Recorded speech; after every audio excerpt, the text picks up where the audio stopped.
going from. This guy started off in a software company, selling software and doing account management for software. And he's like, tell Benny what you do. Yesterday, I'm doing stuff for Lionel Messi. Yeah, I just started as creative director at Copper 90, which is like a football platform. So It's wicked. yeah, talking to Chris helps me try and realise like how the fuck I've ended up here. Pretty nuts. Great, absolutely brilliant, mate. The creativity can come from all corners of life, and this is the topic of this episode. I'm chatting with Matt Clerkin. I used to work with Matt at Have At People, and he started out in software sales and now he's creative director for some of the biggest brands and most famous faces on the planet. So really looking forward to the chat, looking forward to seeing him in a few minutes, and yeah, let's get going. Oh, good. Yeah, very well, thank you. See you, mate. It's been a while. Yes, yeah. Donned out in the Liverpool kit as well. Well, we are going to be talking about football today, so as you can tell by the accent, you know, pure Scouser. Yes, yeah, did think that, yeah. And it looks like a bit of a classic Brentford. It is, yeah. I was going to say there's probably 10 points for people watching this and guessing what shirt it is, but this is actually the first shirt I ever had, obviously an adult replica of that, but yeah, my dad took me to Hounslow Treaty Centre when I was 6 and bought me this shirt, and Nice. we used to go and watch Brentford play, and my dad would lie and tell me it was Man United because they're in red and white stripes. So, yeah. So for about 4 years when I was a kid I thought I was watching Man U, so yeah, great, yeah. So actually, I mean, it's pretty cool that, you know, you see, being a football fan for all that time, you know, and now you're working with some massive football brands, some, fair to say, iconic stars, soon to be iconic stars. It's been quite a journey for you. And we first met and worked together at Havas, one of the Havas agencies, Havas People. Yep. But you weren't a creative person in that agency, were you? No. You were working for the software part of the company. Tell us a bit about that. Yeah, well, I think when I was younger, my big thing was trying to break into Havas People. So like, I actually worked at Engage ATS, obviously, as you know, which was like an applicant tracking system, which for people that don't know is basically when you're trying to go for a job and fill out an application and you upload your CV and then it's meant to copy across and it never fucking does, and then you get really angry at it. I was the guy that like made those. I say I made, I did some of the front end stuff, obviously as a team to back-end developers, but I think when I was younger, I just never knew what I wanted to do, and I kind of just wanted to get into like media. And people would be like, what kind of media do I want to get into? I'm like, I don't know, just like the media. So going into Havas People, and I think it's one thing you and I have talked about a lot. Like, I wish when I was younger I had a better understanding of this industry. I think I always knew kind of what I wanted to get into, but didn't even know like what it was called. Like, you know, stuff like B2B and B2C. When you're coming out as like a graduate and stuff, you haven't got a clue what any of this stuff is. And I think the industry as a whole is quite inward facing, and kind of everyone loves the acronyms and being part of media, creative advertising, or whatever. And I think sometimes it's quite hard to find your place within it. And lots of people I speak to in the industry like have kind of had a similar thing to me, whereas you go into it, you don't know particularly what you're aiming for, but it's a lot of trial and error, and you bounce off multiple different directions before you get on that kind of rung on the ladder that you want to be at, I guess. Well, often people, you know, say have been involved in lots of conversation over the years where you go, I don't know how I ended up here. Yeah. You know, and that, yeah, I think that's my slogan. Saying, yeah, it's like, wow, how did it happen? But you got in the right area, and that's, I suppose, that's a good thing. So that being in the right space in broad statement media, is actually, I think, played its part in getting you to where you are. So let's just like zoom forward to kind of what you're doing now then. So tell us a bit about that. So I've just, I started in January at Copper 90, which is a football media creative studio. So it started in 2012. It's like a YouTube channel. And like most YouTube channels that have gone on to do commercial stuff, they've like monetized it through different kind of ways of advertising and whatnot on the platform.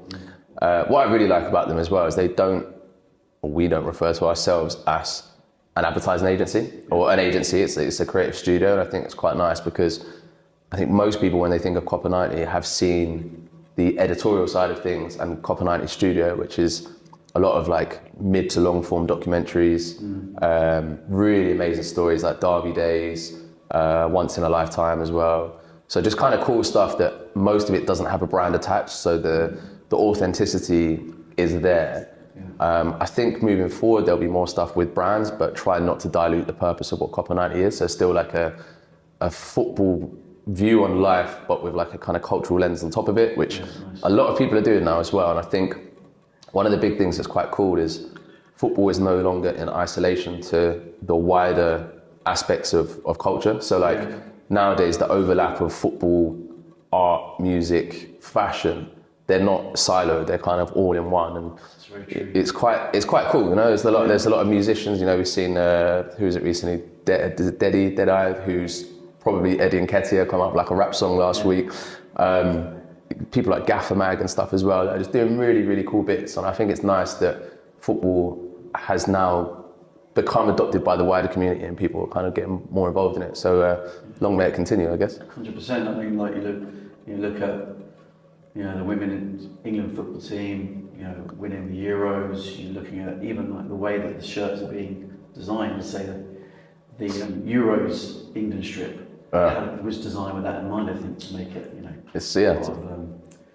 part of everyday life or something. Yeah, it's good to see as well. I think with the women's Euros, like my missus never really been into football, but taking her to watch the final and just seeing her, like not only at the pub, but no, I wish, but just seeing her, and like, it's one of those things where I know we've probably said a lot when it comes to like big games, but it is more than football. And I think seeing that in the women's game and then winning, it just like transcended all football, whatever, and just became this kind of massive turning point, I think, in the game. I still think there's a long way to go.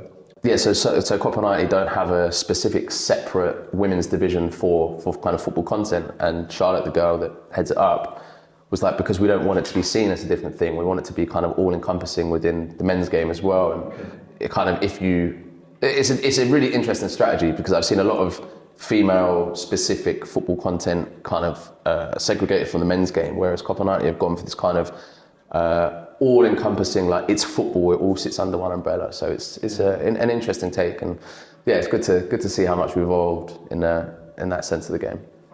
So, going from working for an applicant tracking system to Copper 90, what was that? How did you make that change? Because that for me, like, feels like I'm like really chuffed when I hear about this. Like, now you're in this, you know, highly creative role, brilliant, and you clearly enjoy it, and you're seeing over the years doing it. What was the not quite the turning point? Let's not make it that dramatic, but you know, what was that point where? What was the first role? You started thinking about it, you were talking to people about it. Yeah. And what started it for you? It's a good question. I think the only time I really contemplate it is when I'm talking with you. You know, like life just gets in the way and you just crack on and but I think when I left Engage ATS, I always, like I said before, I wanted to get into like media stuff. I wanted to kind of be involved, and I just never knew what that was. I just wanted to be in that region, that area. When I left Engage ATS, I went to Creative Brief, which is like an intermediary. For those who don't know, an intermediary in advertising is basically connecting brands with agencies, and you're the kind of middleman.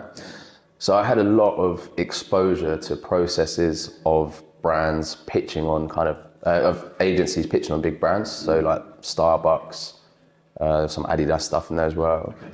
And that really gave me an oversight of the industry. And that's when I started looking at things and being like, wow, like I really want to do that. Like it's like seeing behind the curtain and being like, shit, this is like amazing. Like I can't believe, I think it's the first time I realized that being like a creative was a job. I just you know, I had loads of mates that had been creative from way before I was, and they'd be doing shoots with like massive players and whatever. And I'm like, you get paid to do that. Like, so yeah, that working at Creative Brief was like a big one for me. And then that was it. That was the catalyst. That was the spark. I just didn't really know how to get in to that part of the industry. I've always been creative to an extent, like outside. Like I've always like made terrible garage music and like DJ'd and tried my hands at loads of things. And like I still don't think of myself as like a creative. I think I know so many people that are more creative than I am, but advertising creative kind of works for me. So like, so yeah, when I came out of there, I worked at a company called Zach for a while and did like head of marketing, which was probably the most like creative I'd been. So it's kind of being able to do creative stuff, but with B2B assets. So trying to like make Zach's work look really cool and really good. So that was like head of marketing, new business role. Was that in Hatton Garden? Yes, yeah. So that was, we were next door to each other. Yes, that was it, yeah. Bumped into each other. Yes, yeah, I remember you were like, that was amazing, I forgot about that. Yeah, so I was there for a little while, that didn't really work out. I also realised that that job wasn't for me, but that had opened my eyes really to like, that's the first time I'd done any real creative bits, like even just making like internal sizzle reels and stuff. Yeah, I was like, oh, this is like, imagine if I did this consumer facing and on a good brand that I love. So that really gave me the bug. And then met Glenn Kitson, which was probably one of the best things that's ever happened to me. Like he's an absolute legend. And for those who don't know Glenn, who's now like the meme lord, which is really frustrating because you know, people would be like, oh, you work at the rig out? Yeah, like, do you do all the memes? I'm like, no, we make good work, I promise. It's not just like slating celebrities for looking at other people. But it's kind of a big deal on Instagram, isn't it? Yes, yeah, he's done. But he is one of the funniest, weirdly smart intellectual people I know. Like, and I've known him for a few years through people, kind of Jackson and Sean and a few other friends. And when I left Zach, I knew that I wanted to just beeline for creative. I had nothing to lose, and I was like, I just want to do it now. And if I have to start right at the bottom, then like fuck it, so be it. I'd rather just get paid less, work longer hours, but just do something that I know that I want to do for like the next 20 years. Yeah, fair enough. And then met Glenn, and then yeah, just like he was like, yeah, like he's just proper Bolton, like really laid back, and he was like, yeah, come work with us. I'm like, but I don't really have like any consumer-facing stuff, and he's like, I don't even know what that means, but yeah, sweet. So, like, Glenn is the archetypal, like, you look at the stuff that the rig out's done over the years, and I've been at agencies that sweat over like really small details of like a pitch deck and stuff, and then I went and worked at the rig out, and it was like so laid back, so chilled, and I think that people actually buy into that a lot more, which is like, I remember when I first started, because I started the rig out still like a bit of a new business head on, which I've still got now because I think I just came through doing loads of that. And I said to Glenn, like, how do you get these? He keeps doing so many good jobs. And like, how do you get these jobs? Like, what job boards or like what recruiters or whatever? And he's like, just Instagram. I was like, what do you mean just Instagram? He's like, yeah, people just message me on Instagram, being like, I just want to do a job. Like, so these are kind of 30 to 50 grand jobs, but are just coming in thick and fast, and like he's just someone that's so unconventional that I think people just love it and buy into it, and that's what the rig out was. The rig out was exactly that, and luckily for me, I met him at the right time in the right place to join the rig out and just get access to loads of stuff that had I gone in as a junior creative at Ogilvy or somewhere, I would probably still not be working hands-on on projects now. So true. Yeah, so I was just very like, I think I've worked my ass off to get where I am, but like there's also, as with any industry, a lot of luck that's required to kind of get to where you are. You put yourselves in the right places, you carry yourself in a certain way which vibes well with someone else. And it kind of comes together, doesn't it? Big time. So some of the brands that you started out with, kind of, what was your first? I think the first one I did with Glenn and the rig out, which was like a proper shoot, was Lee Cooper. Actually, it was Lee Cooper, Fabrica London. We were in a studio kind of like this, like big old. I'd never been in front of like white coves and stuff before, so I was just on set, kind of walked straight across it, and the producer was like, "Get your fucking feet off the cove!" Everyone else got like little blue bags on, and there's me just cutting across the thing, like. Yeah, that was sick. That was out in where is it? Near Park Royal, one of the big hangars out there. I think it was just amazing, and I knew as soon as I set foot on that shoot, I was like, this is what I want to do. And I was just kind of like, so I'd done a lot of creative, came up with like the strap line for that, did a lot of behind the scenes stuff. But then again, what was wicked about being quite a small creative studio is like got to be on set, got to do loads of stuff on set, just standing there with the monitor like I knew what I was doing. Like, oh yeah, sweet, this is great. Like, so yeah, that was one of the big ones. Then obviously did the stuff with Under Armour and Anthony Joshua, which was nice. like, that was amazing. I know we talked about it before, so I won't kind of dwell on it too much. But yeah, that was, we did 2 shoots with him. One actually just up the road in Village Underground, so we put a ring in there. And then the other one at his gym out towards Watford way. But yeah, that was class. And normally with talent as well, you get like 5 minutes, especially football. Whereas with AJ, we had like 6 hours, and like, it's quite weird sitting in his Winnebago making small talk, just like, oh, how's it going, man? Did you say, because he was heavyweight champ, was he at the time? Didn't you say, oh, how's it going? How's it going? Yeah. I've never lived that down. I've never, well, you absolutely brick it. Man, he is though, isn't he? Yeah. He was at the time. So. Yeah, so that was wicked. And then I think the thing is as well, we had a conversation yesterday or a few days ago like, about becoming more senior, and I think because I came into creative so late, I still just really love it. Like, I know there's a lot of people that kind of, the older they get, they want to move upstairs and they want to manage a team, do whatever. And like when I speak to people, or if I speak to recruiters and they're like, oh, we've got this job and it's quite senior, be overseeing like a team of, I just don't want to do it yet. Like, I just want to keep making stuff, keep bettering myself. And also I'm at that kind of position where like, I don't feel like I know enough yet to be able to help other people flourish, you know what I mean? Like, there's certain people that I look at, like Glenn's a prime example of someone, like he went to like Ridley Scott's academy and stuff. Brilliant. And I know he's like really chilled and laid back, he's very smart and very intelligent, and he's someone that I learned a lot of. But I kind of feel like I need to be in here a few more years and then can start kind of looking after teams and do whatever. So I'm a great hype man in a team, like, I love rallying people and cheering them up, but in terms of like a go-to for like, shit, we need this, I'm a bit like... Well, look, you've just got passion for the process is really important, isn't it? And Yeah. I think everyone needs to have that. It doesn't matter what level you get to, I think. Yeah, agreed. And I think also, when we talk about Glenn, I think that's probably why he got so much business, because, there wasn't so many layers involved. 100%, Very relaxed. Yeah. Not all of a sudden thinking, right, it needs to be all these pitch decks, at least 100 slides, we've all seen it before. It's crazy, yeah. The amount of stuff that goes into that, and you're like, brands just want to know, like, can you do it? Is it going to be within budget? Like, yeah, it's amazing. People trying to put metrics and stuff on it before it's even started. You're like, especially on like 30, 40 grand jobs, if you're talking massive, above the line, global things, then I guess you have to take more of a calculated risk. But some of the stuff I've done in other jobs for like 20 grand jobs is just crazy, like so crazy. So who else have you worked on? So I'm sure you mentioned Messi yesterday. Yeah. So Copper 90, doing a few bits. I haven't yet worked with the great man himself, but I put together a few pitch decks with Pepsi. Worked quite closely with him, and it's like Vinny Jr. is going to be like the new man to take the reins after that, which is quite cool. Just trying to think who else is there. It's just been quite a lot of people recently. Copper 90 is quite a funny one because they work with football talent, so closely.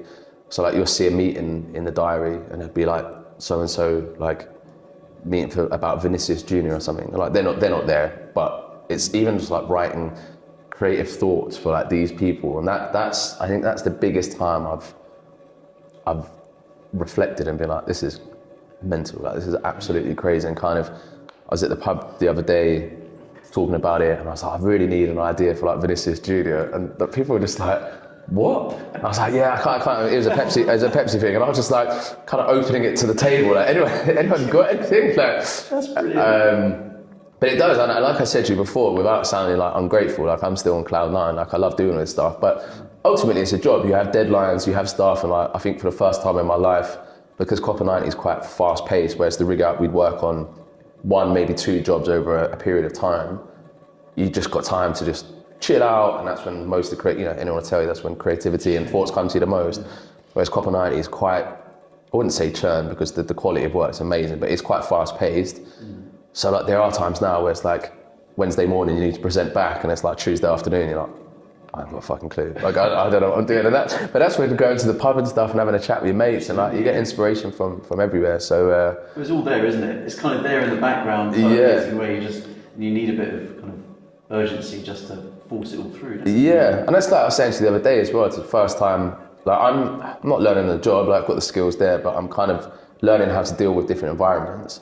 And I think for the first time now is the time where I've started putting together like concepts and ideas in a little black book that, you know, you pitch them into a client, then like maybe not now or maybe for next season. I think before I've always had the luxury of being able to take my time on a project, especially when I was at the rig out, and like say when I worked at Amplify, I'd only be on like one project. So you live and breathe it for X amount of time. You'll be on it for like 8 weeks. Whereas, you know, Copy are kind of juggling stuff, and it's also because I'm more fixed term than freelance now. But it's the first time I started like writing ideas down and coming back and revisiting them.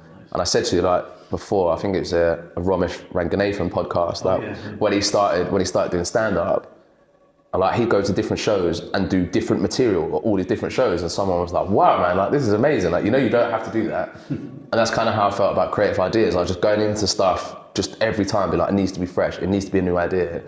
And then like one of the lads at Copper was like, you know, you might as well have these in a kind of just a one pager somewhere that you can revisit, tweak, slightly reskin, do whatever. So it's just working smarter, I think. When there's a higher volume of work to be done, you've got to be a bit smart about it. So again, you just learn these things as you do them, I guess. It's very true actually. It's like, in a way, you could argue that an idea you put in front of a client and they go, it's not quite now. Yeah. Because you just like minimum viable producting it, testing it, and then actually realising maybe it's not right for them. Yep. And then you go, right, okay, it's what innovation is ultimate, isn't it? It's just taking something, adapting it. 100%. So it's a nice way to do it. I mean, look, we could chat. This could be a couple of hours. This episode, but so it's fair to say that, you know, I think I mentioned this already, but you've always had that, you know, creativity. I mean, I remember in the office in the agency in Farringdon, you know, you always dressed dapper, you know. You got the cool trousers on. You know, I know exactly the day you're talking about. Yeah. I think actually someone went to Instagram, Havas people Instagram account. Oh yeah. Your trousers on. Yeah. The loudest post of all time. Yeah. But you know, I think it's fair to say creativity has always been, you know, you've always had it. What is creativity? Because I started off with, you know, people's view of creativity. Yeah, sure. You know, can be different. But yeah, what is creativity for you? What does that mean? It's a good question. I think getting older, I realised, like when I was younger, I used to think that everyone thought the same as me. So therefore, like, you think everyone's quite alike, and then whether it be your music preferences or your film stuff, you start to realise that you have a unique view of the world, and then how you communicate that to the world is your creativity. And I said to you before, like I wish I was good at drawing. Like I'm fucking terrible at drawing. Like, and I always thought that was creativity. A lot of people have their own interpretation of what it is. I always thought creativity was being able to draw or like be a designer, make really cool shit.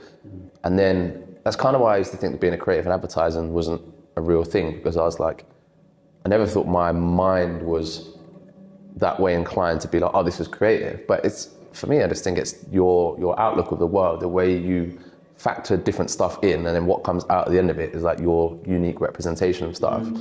So it's like we talked about before as well. I think everyone's creative as a kid. I think it's kind of like making mistakes and kind of just putting forward your opinion of something with enough oomph that people buy into it. And I think that's what a lot of, especially advertising creative is kind of being very behind an idea that people buy into it. And I think if you say anything with enough confidence and it's like relatively good, people will buy into that whole thing. But we talked about that podcast before, the TED Talk of, I've forgotten the guy's name that talks about. So Kenneth Robinson. Yes. You know, one of the most popular TED Talks is that schools killing creativity. Yeah, and I see that, I really get that now. I think when I first saw that TED Talk years ago, I was like, I don't know. And now I think about it and I think, I think because it's quite hard to put any, like we talked earlier briefly about like metrics against advertising campaigns. I think when you have binary subjects like a maths where it's like, this is wrong, this is right, it's easy to put score against it. Whereas creativity is so hard to put any kind of scoring metric against it because it's so subjective. But yeah, I think one of the biggest things I've said to myself over the last kind of 2 years was that I wanted to make it more accessible for people from like working class backgrounds to get into being creative. And I feel like those doors are opening more. And I think my biggest barrier to entry was that I just didn't even know it was a job. I genuinely, and probably like, I blame like the system, but also like I wasn't really looking to hear any like student guidance counsellors and stuff when I was younger, just because I was a bit of a knobhead. But it's down to how it's also delivered to you, isn't it? Like, it's creativity there's creativity in selling creativity. Yeah, 100%. And I've always said it, like I always thought you had to go to like Central St Martin's or Goldsmiths or something like that to do this job. And then you realise that you don't. And also the thing that makes me really happy is seeing how many like 18, 19-year-olds are just running around with like cameras filming and editing, and I'm like, whoa. Like there were literally kids, without sounding patronising, that I work with that can just do everything. And you're like, fucking hell, that's incredible. And it's also kind of like the music industry where you don't need a label anymore. Kids are just doing it themselves. Like their kids are done, and that creativity, that outlet, that channel of doing stuff, I just find amazing. And I'm like, I hope that continues. I imagine it will. Well, look, people have got studios in their pockets now. It's just brilliant. It takes like the likes of TikTok to come along to actually make all that tech a lot more accessible. I even like yesterday I was at a Easter liturgy at my kids' school, and they all got in front, they all lined up, and they all took their turn in front of the mic, and they were fine. Like I would, at that age, I would have been like 6 or 7. I don't really know. I think it's partly down to kind of our fault as parents. Put cameras in front of them all the time. It's more natural. Desensitizer. Exactly. But I think I'm also really hopeful of that. I think that, obviously, the internet itself is kind of that democratization of knowledge, and I think it's fantastic because it doesn't matter where you are, or the barrier to entry is really low. You get your phone out and you can just consume stuff and get inspired by the stuff. It's brilliant. Yeah, it is. Okay. So, how do you how do you manage your kind of, talk about managing mental health or physical health, but how do you manage your creative health? That is a good question as well. It is difficult. I think coming on to the point that we talked about previously in terms of like having a little black book of concepts and kind of coming back to it and whatever, but it's difficult to find inspiration sometimes, and I think the more you let go, the more creativity comes to you. So in terms of like, because I started doing like account management, being an account director and doing new business, I'm used to being present and busy all the time. And whereas a creative, I find you're more, like, it doesn't matter how you got there, just get to that point that's important. But I will still far too often sit at a desk and kind of look at a laptop rather than go for a walk. And again, it's those things of like learning on the job, like kind of learning to just have a bath or something like that, And I do think it's the most I've ever felt mentally burnt out has been as a creative. And I feel like it makes you sound really precious about stuff. And like, I'll be the first person to bring an idea to a meeting and be like, look, if everyone thinks it's a shit, let's bin it kind of thing. But you do, when it comes from somewhere quite deep inside and you have to like fight for it, it can be quite tiresome. And then like working with other creatives on bits as well, and then you have an idea, like it's really hard when you find something that you really like, because then you have to run it by people and everyone's got their own opinion, and that's before it even goes to the client, and then it comes back and then there's been loads of tweaks, and you start to like see this thing that you had disappear in front of your very eyes. And it's like, how much do you want to fight for that, or how much are you just going to go, do you know what, it's an advert about toothpaste or something. Like, do I really care? Like, so it's just picking those battles. And I feel like, don't get me wrong, like when I was account director and stuff, I worked my ass off till like late at night, but it was quite, you knew what was there and you knew what needed doing. And when you've got that mound of work piling up, it's really shit, but like, it's very like, I know what to do, I know who to speak to. Whereas creative is that kind of, I constantly have that fear of like, what if I just don't think of anything this time? What if there's just nothing, like, and luckily, touch wood, I haven't been at that point in my career yet, but it's inevitably going to come where like you just sit down in a meeting and like, so what have you got? 3 ideas? You're like, I haven't got anything. I've got nothing for you right now. It's the Don Draper's Mad Men. Yeah. I think it was actually the first episode. In Mad Men. Was that when they're doing the Lucky Strike? Yeah. And that's it. He's been given the research by the German researcher, and of course he's cynical of the research and like puts it in the bin. Yeah. And then Pete Campbell, who's the account director. Yeah. He takes the research out, and when it seems like Don Draper's got nothing, Pete Campbell goes, "Oh, we do have an idea," and it's ultimately around people having death wishes. Oh yeah. Because the research shows that people have a death wish. Yeah. Actually, that can sell. Yeah. And the client just went, "What are you talking about?" And then Don Draper just goes into it. Yeah. His idea. Yeah. Now, I think it was kind of pitched at the way the story was going was that he was a struggling ad man, with up and coming people kind of nipping at his heels. Yeah. And he was clawing for ideas. Yeah. But you could argue that was there because he was in the diner where he was having a drink and he was speaking to the waiter saying, why'd you smoke these brand of cigarettes? So he was doing his research. So maybe actually just needed to wait until that time for it to come. That's it. And I think that's when you do creative stuff as well, you don't realise how much every day just goes into your mind, like where you pick stuff up from. And like I've quoted films and stuff before that I didn't realise that I've watched, and kind of old adverts, and it's quite fun. I think when that fun stops and you start feeling like you're recycling the same bits, I feel like that's when I'll take like a kind of overseeing role, hopefully. But at the moment, it's just wicked. Like there's good days and there's bad days, and like the Don Draper days where you think like you get that imposter syndrome kick in pretty hard, and you're like, fuck, like. Yeah. But mostly, if you're just working with people that you like, working on cool brands with good talent, I'm just eternally grateful. Like it's one of those things where it's just wicked to go and do it. And I said before, there are deadlines and it's tough, but just glad I found it. And no offense to anyone working in the ATS world, but I'm glad I'm not doing that anymore because I was terrible at it as well. So no, you're right. That's for sure. But it got to where you are now, isn't it? That's the thing. Yeah. Well, look, really appreciate it, mate. Thank you. Top man, thank you very much for having me. Always a pleasure. Cheers. Get you back on at some point. Sounds good.